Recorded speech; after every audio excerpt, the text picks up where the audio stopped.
Last year, you were talking about kind of what happened over the summer with Nike. You said, it feels great to have support, and one day I'll share my story.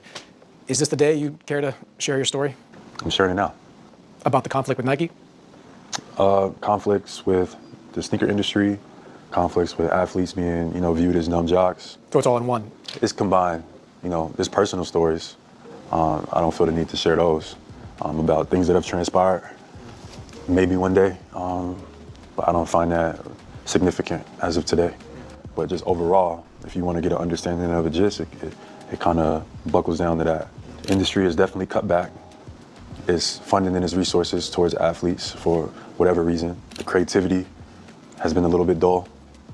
And, athletes' value isn't being reciprocated or respected in today's time, and it's shown in a bunch of people's, inner conversations and things and dialogues that they have. Obviously, a few athletes are getting the luxuries of having great deals, but, you can list those few on both hands. As a conglomerate, especially in the NBA, that's not the case. So trying to create solutions or trying to create other ideas and show other athletes that you can take things into your own hand, create your own brands, create your own companies, etc., I think gives the power back to the athlete. And if you still want to go sign with Nike or Adidas, there's no problem with that.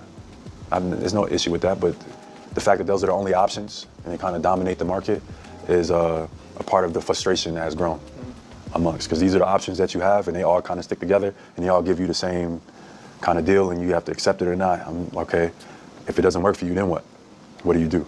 So trying to show athletes that, you don't have to wait around if you don't want to. If these brands don't want to align with you for whatever reason, whether it's political, whether it's like they just don't think you're marketable or they just don't find any interest in you, you don't have to wait around. You got influence, you got people who, are influenced by you. You can kind of do stuff on your own. And what that looks like, how much money it costs, how much time it takes, but mostly just the courage that it's a different era and that you can do it. It's pretty much the thought that I'm trying to push. And everything else around that is like fluff, but really to teach athletes to think for themselves. Do you still believe that that perspective cost you a spot on USA Basketball? For sure. One, I think sneaker industries, and I said this before, have way too much control over like the basketball foundation. Like, in youth sports it's the same. Kids are having to worry about even playing with Nike or playing with this or playing with that, playing on the Adidas circuit or et cetera. And they should just be working on developing their basketball skills. I won't go too in depth about my full thoughts because obviously this article is about more than just the controversies. I'm sure this is about the positive aspects as well, but I know people love to highlight controversy. But overall, I definitely think the shoe industry has way too much control over the basketball industry in itself. And we should be focused more on development. Instead, we're focusing more on shoe politics. And I think that is why the rest of the world has caught up. And if we don't do something about it, the next Olympics and the next, global outings are going to look a lot different.